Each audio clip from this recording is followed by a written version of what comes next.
It was the most nostalgic show on American television. A show about the 1950s, made in the 1970s, watched by a generation that needed to believe the world had once been simpler.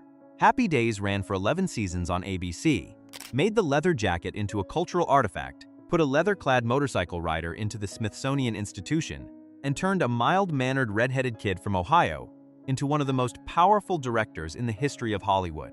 But behind Arnold's drive-in and the Cunningham living room and all those Friday nights in Milwaukee were real people, whose lives went in directions the show never could have scripted. One of them died in a trailer park at 56 while the cast she grew up with was living completely different lives. One of them waited 45 years for his first Emmy. And one of them made a comment about a dying castmate that followed him for the rest of his career. Here's the real story of the Happy Days cast, 52 years later. Number 1. Marion Ross as Marion Cunningham, the mother who is still here. She was the heart of the Cunningham household.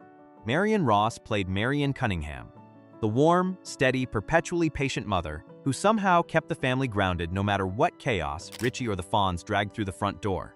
For all 11 seasons of Happy Days. She was already a seasoned actress when the show began, with decades of television work behind her, and she brought a quiet authority to every scene she was in. But here's where it gets really interesting, because Marion Ross never stopped. After Happy Days ended in 1984, she appeared in The Love Boat, Gilmore Girls, The Drew Carey Show, and served as a voice actress on SpongeBob SquarePants, a detail that still surprises people who associate her only with the Cunningham kitchen. She received an Emmy nomination for her work on Happy Days in 1978. She was nominated again decades later for a guest role on Seventh Heaven. In 2026, Marion Ross is 95 years old. She retired from acting in 2021 after a career that spanned 7 decades. At the 50th anniversary celebration of Happy Days at the 2024 Emmy Awards, she was present alongside Henry Winkler and Ron Howard, 3 survivors of a cast that has lost many of its members. Marion Cunningham was the kind of mother who made everything feel manageable. Marion Ross turned out to be the kind of actress who just kept showing up, for 7 decades, without fuss, and without ever needing anyone to make a fuss about it. But Marion Ross's quiet longevity is one kind of Happy Days story. The man who played her husband had a different kind, because Tom Bosley turned down the role of Howard Cunningham the first time he was offered it, changed his mind because of a single scene, and became one of the most beloved TV fathers in American history, before dying of heart failure in 2010. Number 2. Ron Howard as Richie Cunningham, the kid who left and became a legend. He was the anchor of the whole show. Richie Cunningham, the wholesome, decent, all-American teenager who served as the moral center of Happy Days, was played by Ron Howard from the very beginning. But Howard was not a newcomer when the show started. He had been acting since childhood, most famously as Little Opie Taylor on The Andy Griffith Show. By the time Happy Days premiered, he was a seasoned professional in his early 20s who understood the industry better than almost anyone his age. But you know what's even crazier? Ron Howard left Happy Days in 1980, midway through the show's run, because he wanted to direct. He had been directing short projects on the side, studying the craft quietly, waiting for the right moment. When he left to make his first feature film, nobody was entirely sure it would work. It worked. Splash, Cocoon, Parenthood, Apollo 13, A Beautiful Mind, which won him the Academy Award for Best Director in 2002, The Da Vinci Code, Frost/Nixon, Rush. He became one of the most consistently successful directors in the history of Hollywood. But there is more, because Ron Howard has spoken candidly about what it was like to watch Happy Days shift its focus from Richie Cunningham to the Fonz as the show's popularity grew. He has described the specific feeling of watching a co-star's fame eclipse his own on a show he had helped build. One report suggested the stress caused his hair to fall out in clumps. He has handled the subject with grace in interviews, acknowledging the reality of it without bitterness, which says something about the man he became. In 2026, Ron Howard is 72 years old. He continues to direct and produce. His daughter, Bryce Dallas Howard, is one of the most prominent actresses and directors of her generation. Richie Cunningham was always the good one, the one who made the right choice, even when it was harder. Ron Howard turned out to be exactly that. A man who knew what he wanted, went and got it, and never needed to be the most famous person in the room to know his own worth. More than 90% of the people watching this video right now are not subscribed.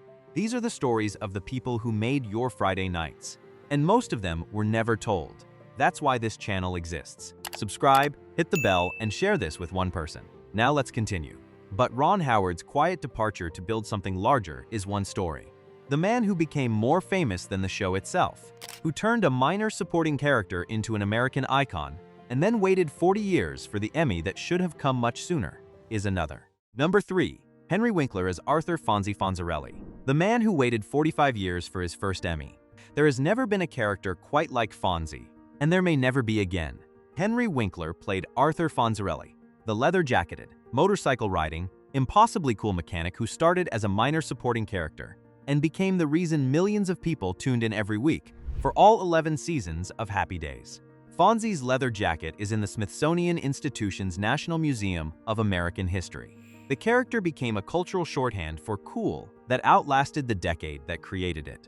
But here's where it gets really interesting, because Henry Winkler had been hiding something his entire career. He has dyslexia, severe enough that he couldn't read the Happy Days scripts at the table reads. He memorized his lines by listening to other actors rehearse. He developed techniques to disguise what he couldn't do. For decades, he said nothing publicly, partly from shame and partly because he feared it would change how the industry saw him. But there is more, because for all the fame that Fonzie brought him, Winkler's film career never fully materialized, and his attempts at directing didn't connect. He kept working, steadily, professionally, in television and film, but the kind of dramatic career transformation that Ron Howard achieved never came. And then, in 2018, he was cast as Gene Cousineau, the acting teacher in HBO's Barry. He was 72 years old. He won his first Emmy Award, 45 years after Happy Days premiered. He wept at the podium. In 2023, he published a memoir called Being Henry, The Fonz and Beyond. In 2026, Henry Winkler is 80 years old. He and Ron Howard appeared together at the 2024 Emmy Awards to honor the show's 50th anniversary. Fonzie was the coolest man in any room he ever walked into. Henry Winkler turned out to be something rarer, a man who stayed humble about what he had, honest about what he struggled with, and patient enough to wait 45 years for the recognition that was always coming. But the most complicated legacy in the Happy Days cast belongs to the man who arrived as Chechi and left a trail of controversy that has defined almost everything that came after. Because Scott Baio's post-Happy Days story is one of the more uncomfortable chapters in the history of a show that was built entirely around the idea of simpler, happier times. Number 4. Scott Baio as Chachi Arcola, the one who made it harder. He arrived on Happy Days in 1977 as Chachi Arcola, Fonzie's younger cousin, cocky and charming, the boy who fell for Joanie Cunningham, and he was immediately popular. Scott Baio was 17 years old and had the kind of easy on-screen magnetism that made teen audiences adore him. He and Erin Moran had a real-life relationship behind the scenes. He was almost fired from the show in the late 1970s for his attitude and lack of seriousness on set. He survived. He even got his own spin-off, Joanie Loves Chachi, which he later partly blamed on the show's setup for its failure. But you know what's even crazier? When Erin Moran died in April 2017, Scott Baio went on a New York radio station the morning after the news broke and said, "Before the cause of death had been confirmed, if you do drugs or drink, you're going to die." He walked it back. He said he had read reports of a heroin overdose online. The autopsy confirmed she died of stage 4 throat cancer. Erin Moran's brother went online and threatened him publicly. But there is more, because Scott Baio had by 2017 become one of the more politically polarizing figures to come out of 1970s television. He spoke at the 2016 Republican National Convention in support of Donald Trump. He became a vocal right-wing media presence. He was accused of sexual misconduct by former co-star Nicole Eggert. He denied the accusations. The accusations and the Erin Moran comments combined to leave a stain on the Happy Days legacy that none of his castmates have ever fully addressed publicly. In 2026, Scott Baio is 65 years old. He continues to be active on social media and makes occasional television appearances. Chachi Arcola was the kid who thought he could get away with anything. Scott Baio turned out to be a man who discovered, too late, that some things you say can't be taken back, and that the audience you alienate is sometimes the one that made you. But the hardest story in Happy Days, the one that stayed with the cast, that Henry Winkler tweeted about with real grief, that Ron Howard called sad, sad news, belongs to the girl who played Richie's little sister. Because Erin Moran's life after Happy Days was one of the most painful post-show stories in American television history. Number 5. Erin Moran as Joanie Cunningham, the girl who never found her way home. She was 13 years old when she joined the cast of Happy Days. Joanie Cunningham, Richie's little sister, the girl next door, the character who eventually got her own spin-off alongside Scott Baio, was played by Erin Moran for the entire run of the show. She was warm and funny and completely natural on screen. She grew up in front of the camera, the way child actors do, while everyone around her watched. But here's where it gets really interesting. Because when Happy Days ended in 1984, Erin Moran was 23 years old and largely out of work. The parts that followed were small. The spin-off had failed. Hollywood had moved on. By 2010, reports emerged that she was living in a trailer park in Indiana with the mother of her second husband, who worked at Walmart. She had lost her California home to foreclosure. She was, by every account, struggling, financially, personally, in ways that the Happy Days audience would not have recognized in the girl they had watched grow up. But suddenly something happened, because in 2017, Erin Moran became ill. The illness was advanced. On April 22, 2017, she was found unresponsive following a 911 call. She was taken to hospital and died. She was 56 years old.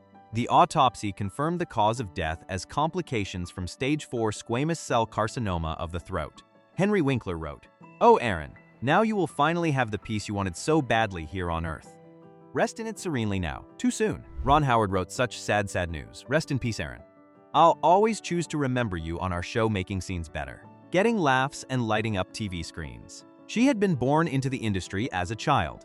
She died in a trailer park in Indiana, still belonging to a world that had long since stopped making space for her. Joanie Cunningham was always the youngest one, the one the family looked after, the one who was supposed to be okay. Erin Moran deserved to be okay. She wasn't. And the distance between those two things is one of the saddest gaps in the history of American television. Happy Days was a show about nostalgia, a 1970s fantasy about a 1950s that probably never existed quite the way the show imagined it. It was built on the idea that there had been a time when life was simpler, when family meant something specific, when a kid on a motorcycle could be the coolest thing anyone had ever seen. The people who made it lived real lives that the show couldn't have contained. One became a legend behind the camera. One waited 45 years for recognition that was always deserved. One made a comment on the morning after a co-star's death that said more about who he had become than anything he had ever said on screen. And one of them died in a trailer park in Indiana, having never quite found the life that the show had seemed to promise. There is only one original Happy Days, and now you know what really happened to the people who made it feel like home.